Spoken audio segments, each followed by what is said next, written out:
ముందుగా ప్రియమైన విద్యార్థులకు మరియు వారి తల్లిదండ్రులకు నమస్కారం. నా పేరు కె వెంకన్న జూనియర్ కాలేజీలో చైర్మన్. నేను ఈ రోజు 10th క్లాస్ విద్యార్థులను దృష్టిలో పెట్టుకొని మాట్లాడడం జరుగుతుంది.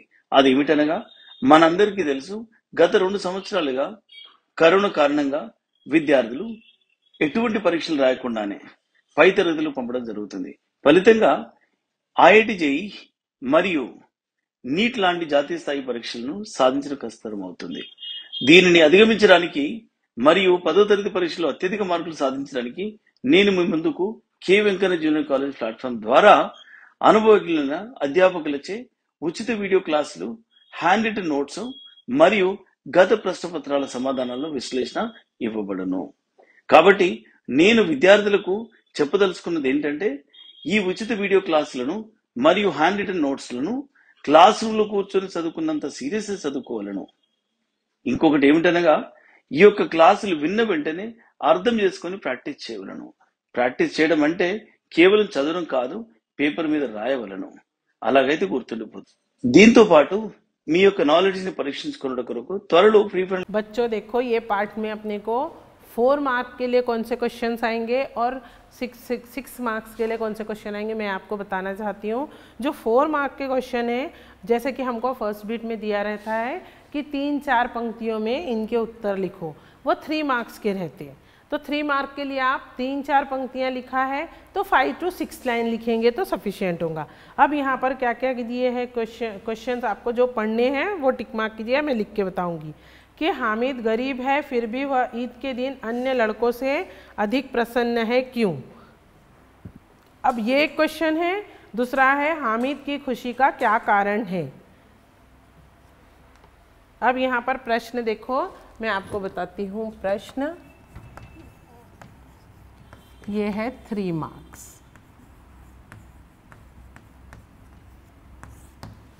इसमें क्या है, फर्स्ट, हामिद की खुशी का कारण क्या है।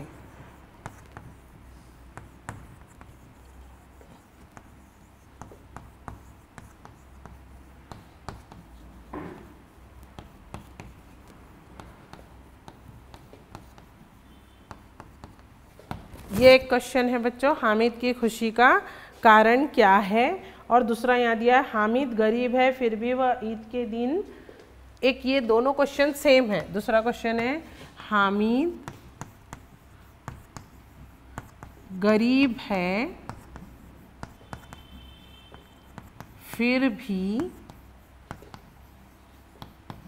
वह अन्य बच्चों से, फिर भी वह अन्य लड़कों से अधिक प्रसन्न है, क्यों? हामिद गरीब है फिर भी वह ईद के दिन, यहाँ पे क्वेश्चन दिया हुआ है बच्चों,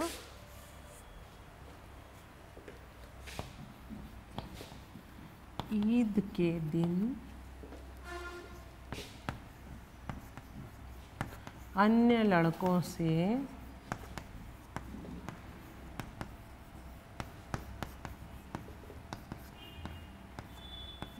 प्रसन्न है, क्यों? ये क्वेश्चन, ये दोनों क्वेश्चन सेम है बच्चों। ये जो दोनों क्वेश्चन है ना, कि हामिद के खुशी का कारण क्या है और हामिद गरीब है फिर भी ईद के दिन अन्य लड़कों से अधिक प्रसन्न है, क्यों, ये दोनों प्रश्नों का आंसर सेम है। और ये 3 मार्क्स के बीट है। इसमें सेम आंसर है कि हामिद अन्य बच्चों से इसलिए प्रसन्न है क्योंकि उसके अम्मी जान अब्बा जान, उसके अब्बा जान पैसा कमाने के लिए गए हैं और अम्मी जान उसके लिए बहुत सारे खिलौने लाएंगे, ऐसा उसकी दादी ने उसको बताई है। तो ये सोच के कि उसके पास बहुत सारे पैसे और खिलौने आएंगे, इसलिए वो अन्य बच्चों से ईद के दिन ज़्यादा खुश था। ये दोनों का आंसर एक है। इसके अलावा आपको ये इम्पॉर्टेंट क्वेश्चन है, ये तो सबसे मोस्ट इम्पॉर्टेंट, हर साल पूछा जाता है कि हामिद चिमटा क्यों खरीदना चाहता था। हामिद चिमटा क्यों खरीदना चाहता था।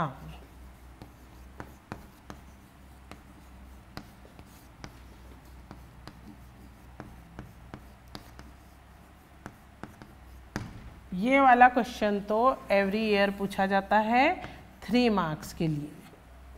ये फर्स्ट बीट में कंपलसरी आएगा आपको कि हामिद चिमटा क्यों खरीदना चाहता था। तो इसका आंसर आपको क्या लिखना है कि वह जब दादी माँ को रोटियां बनाते देखता था उनकी उंगलियां जल जाती थी, इसलिए वो अपनी दादी का दर्द देख नहीं सकता था, इसलिए वह अपनी दादी के लिए प्रेम भावना की वजह से वह दादी के लिए चिमटा खरीदना चाहता था। ये 3 क्वेश्चंस है बच्चों, जो 2 सेम हैं, आपको ये लिखने हैं। और 1 मिनट, एक क्वेश्चन है,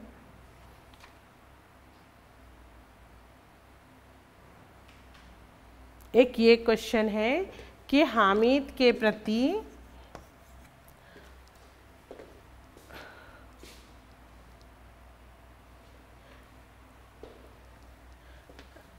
ये भी क्वेश्चन आता है कई बार, हामिद के प्रति दादी माँ की भावनाएं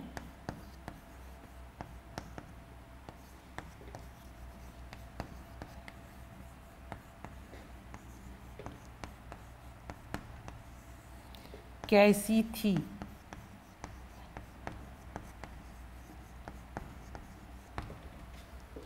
ये वाला क्वेश्चन भी आपको शॉर्ट क्वेश्चन में पूछे जाते हैं। ये क्वेश्चंस है, ये सब शॉर्ट क्वेश्चंस है।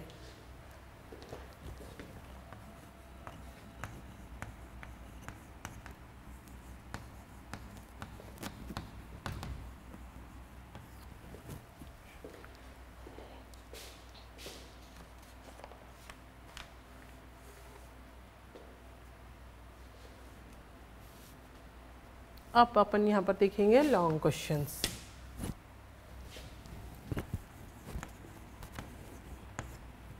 सिक्स मार्क के लिए वो है लॉन्ग क्वेश्चंस।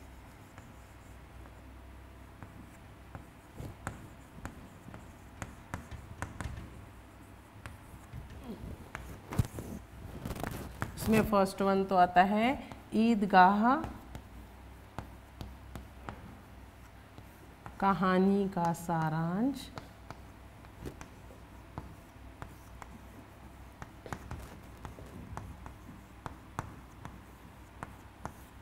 अपने शब्दों में लिखिए।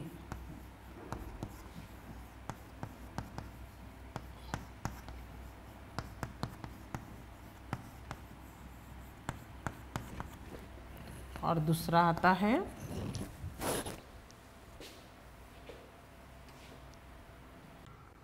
Hello students, my name is R.K. Pandey. I have done my B.Tech from IIT Kanpur from Electrical Engineering. I teach chemistry in K. Venkana classes. I head the chemistry department.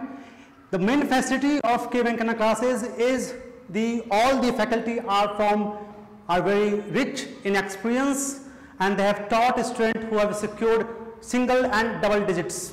They have got very good ranks in JEE and NEET. So if you are serious for your career and if you want to pursue your career in engineering or medical, you are surely welcome here.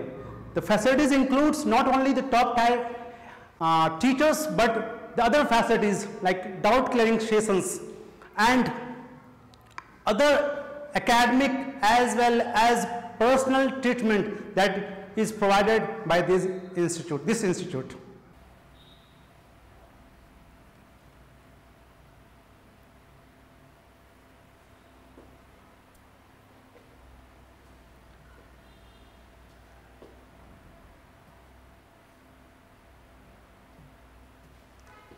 एक दूसरा आता है बड़े बुजुर्गों के प्रति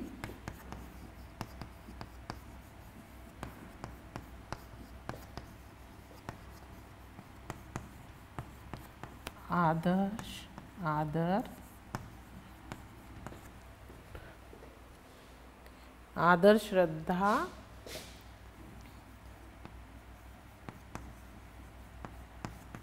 और स्नेह की भावना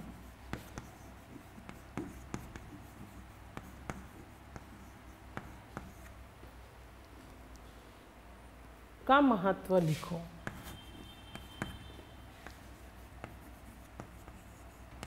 अपने शब्द में लिखो। ये भी लॉन्ग क्वेश्चन रहता है बच्चों। इसमें भी आप क्या लिखेंगे, ईदगाह का सारांश तो आपको मालूम है, आपकी वर्कबुक में भी आप देख चुके हैं कि उसमें हमको पूरी कहानी को अच्छे तरीके से लिखना है। इसके अलावा अब जो ये बड़े बुजुर्गों के प्रति, तो यहाँ पर भी हमको ये लिखना है कि हामिद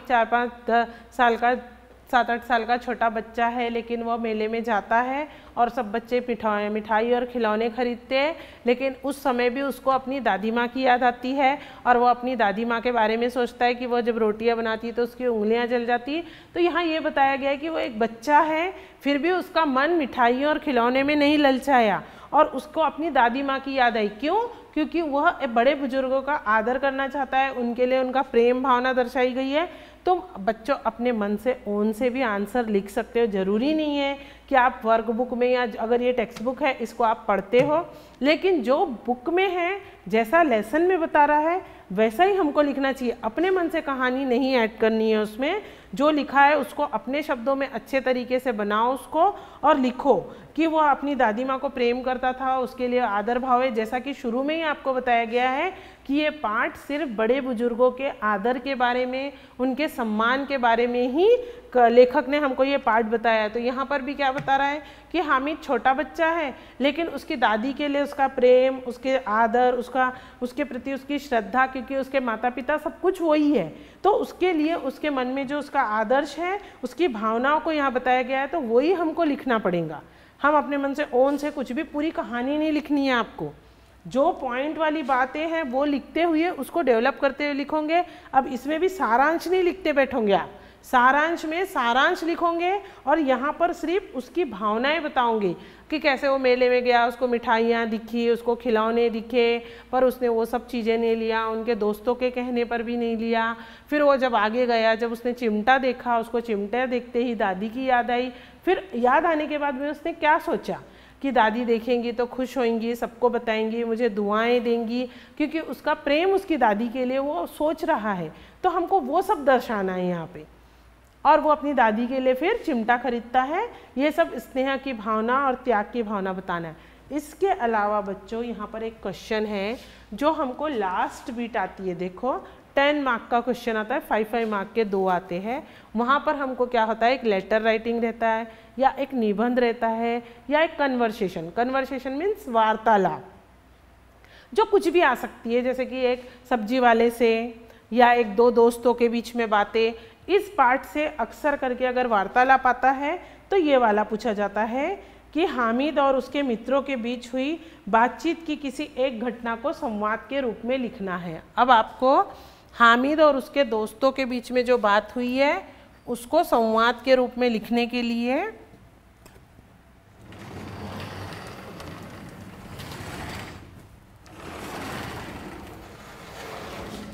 अब ये देखो जो 10 मार्क का क्वेश्चन आता है बच्चों, 5 मार्क के 2 क्वेश्चंस आते हैं वहाँ पे लास्ट बीट में। तो उसमें कभी कभी वार्तालाप आता है, आपको चाहे वार्तालाप आता है या वहाँ पे निबंध आता है या पत्र लेखन आता है, ये 5 मार्क्स के होते हैं। तो यहाँ पर क्या है, इस पार्ट में एक वार्तालाप बताई गई है। तो कभी कभी ये सवाल पूछा जा सकता है, हामिद और उसके मित्रों के बीच में हुई बातचीत। एक प्रश्न यहाँ से पूछा जा सकता है। प्रश्न है, हामिद और उसके, अब यहाँ पर हमको मित्रों में से कोई एक संवाद देना है, चाहे तो वो मिठाई खाने वाला ले लेना है, चाहे वो खिलौने खरीदने वाला लेना है, वो कोई एक संवाद लेना है। हाँ, मित्रों के बीच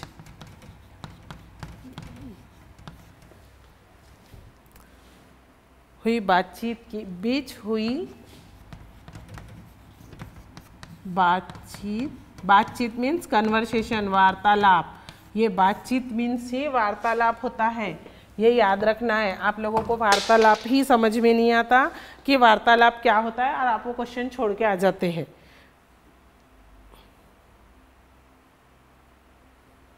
बातचीत की किसी एक घटना,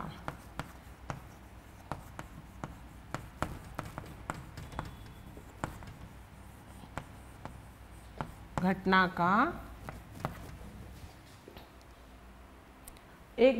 को संवाद के रूप में लिखना है। अब आप संवाद कैसा लिखोगे?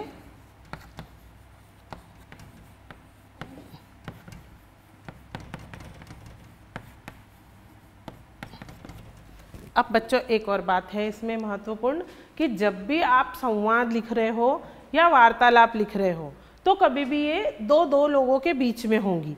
तो आप अगर गर्ल है तो वो गर्ल के नेम लिखने चाहिए। क्या होता है, दोस्तों के बीच में लिखे तो वो भी बॉयज़ के नाम लिख देते, तो बॉयज़ के नाम नहीं लिखने हैं हमको। वहाँ पर अगर गर्ल है तो किसी लड़की का नाम, लड़कियों के, जैसे कि हमको दो, अब यहाँ पे तो हामिद और उसका ही लिखना है, तो हम उसके जो दोस्त हैं, मोहसिन है, उसके दोस्तों के नाम है ना, मोहसिन है, महमूद है, उनमें से आप कोई भी नाम ले लेंगे और उनके, जैसे कि महमूद है, मोहसिन है, और कौन कौन है, मोहसिन, महमूद,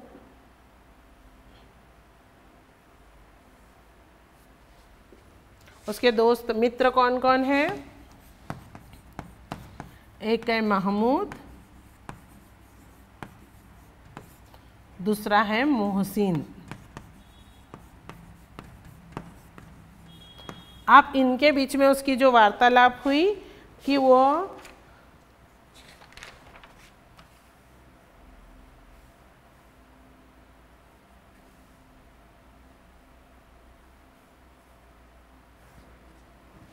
और एक उसकी दोस्त है सम्मीन।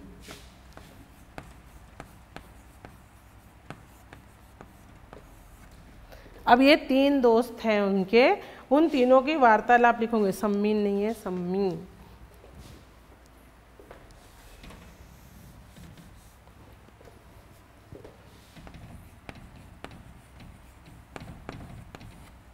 जिसमें आप मोहसिन या महमूद को लेके वो वार्तालाप लिख सकते हो कि जब वो मिठाई खरीदने जा रहा था उसके बारे में वो आप लिख सकते हो। देखो बच्चों, ये 5 मार्क्स का रहता है तो कम से कम आपको 10 बातें लिखनी चाहिए, आप लिख सकते हो। और साइड हेडिंग में जब अगर हामिद बोल रहा है तो हामिद की चिमटे की दुकान में मोहसिन उसको कह रहा है मैं हामिद तुम रेवड़ी ले लो, तो तुमको वहाँ पे हामिद महमूद का नाम लिखना है, फिर हामिद लिखना है डैश करके, और 5 मार्क्स का है तो कम से कम 10 बातें आपको लिखनी पड़ेंगी जो उनके बीच में हो रही है, वो कन्वर्सेशन आपको उसमें बताना पड़ेगा। कन्वर्सेशन या वार्तालाप का मतलब होता है कि दो व्यक्तियों के बीच में हुई बातचीत। कभी कभी ये पाठ के आधार पे भी आता है, कभी कभी ये जनरल क्वेश्चन आता है कि जैसे कि अभी अभी आजकल ऐसा क्वेश्चन आ रहा है कि कोरोना के बारे में दो दोस्तों के बीच में हुई बातचीत आप बताओ। ये जनरल क्वेश्चन चल रहा है अभी भी, जो भी ये 5 मार्क्स की बीट में ये आ रहा है। या मोहल्ले में बहुत गंदगी हो गई, इसके लिए 2 महिलाओं के बीच की वार्तालाप बताओ। 2 दोस्तों को लेके परीक्षा फल के बारे में, मीन्स जो रिजल्ट आया है उसके बारे में बताओ। 2 दोस्तों के बीच में ऑनलाइन क्लासेस जो आजकल आपकी हो रही है ना, उसके बारे में वार्तालाप। तो आपको वार्तालाप मीन्स दोनों के बीच में बातें हैं, और लड़के लड़कों के नाम लिखेंगे, लड़कियां लड़की के नाम लिखेंगे। आप लोग क्या करते हैं, गर्ल भी बॉयज़ के नाम लिख देती हैं, जो रॉन्ग है। अगर पाठ के आधार पर है तो आपको मोहसिन और महमूद ही लिखना है, वो कोई प्रॉब्लम नहीं। जनरल अगर आप 2 दोस्तों की बातचीत लिखते हो तो लड़कियां लड़कियों के नाम लिखने चाहिए और लड़कों ने बॉयज़ के नाम लिखना चाहिए। ये बात आपको ध्यान रखनी चाहिए क्योंकि इन पर भी मार्क डिपेंड करते हैं। अगर आप गर्ल होके ऐसे, और जब लैंग्वेज भी लिखते हैं अपन तो उसको लैंग्वेज में भी लड़की के लिए स्त्रीलिंग और पुल्लिंग वो भी ध्यान रखना चाहिए। आप लोग वहाँ पर भी बहुत ज़्यादा मिस्टेक करते हो, लड़की में भी लड़कों के जैसा लिख देते हो और लड़कों में भी लड़की के जैसा लिख देते हो, तो ये आपकी गलती होती है। इसको भी आपको चेक करना चाहिए और ध्यान से देख के करना चाहिए कि स्त्रीलिंग पुल्लिंग की गलतियाँ नहीं करनी चाहिए। तो बच्चों, आपको यहाँ मैंने बताई हूँ जो इम्पोर्टेंट, ये लेसन बहुत इंपॉर्टेंट है। इसमें से आपको compulsory long question, short question और ये कवि परिचय, ये जरूर आता है। इसलिए मैं आपको इतने अच्छे से पूरा एक एक डिटेल में समझाई हूँ। अब आपका काम ये है कि जो इम्पोर्टेंट क्वेश्चन मैंने बताई हूँ आप बस वो पढ़ लीजिए, और बस उनको ही कर रहे हैं तो वो इतने अच्छे से हो जाने चाहिए कि आपको उसमें से कुछ भी, कोई भी सवाल पूछा जाए तो आप उसका आंसर लिख सको। कुछ भी गलतियां नहीं होनी चाहिए, नहीं तो आप वो भी अच्छी तरह नहीं कर सकते तो फिर कुछ भी नहीं हो सकता। इसलिए आपको ये जो क्वेश्चन है पूरे पढ़ने की जरूरत नहीं है, ये इंपॉर्टेंट क्वेश्चन है, आप आराम से ये 3 मार्क्स के और 6 मार्क को लेकर ये आप क्वेश्चन याद करिए। अगर 6 मार्क के लिए पूछता है 8-10 पंक्ति बोलता है तो आपको 8 लाइन लिखना बोल रहा है तो कम से कम 16 लाइन्स, 6 मार्क है तो 10 to 12 लाइन लिखनी है, 3 मार्क है तो 5 to 6 लाइन लिखनी है। ये बात याद रखते हुए आप लिखते जाओ। इसके बाद में मैं आपको भाषा की बात जो यहाँ पर दिया हुआ है वो समझाऊंगी।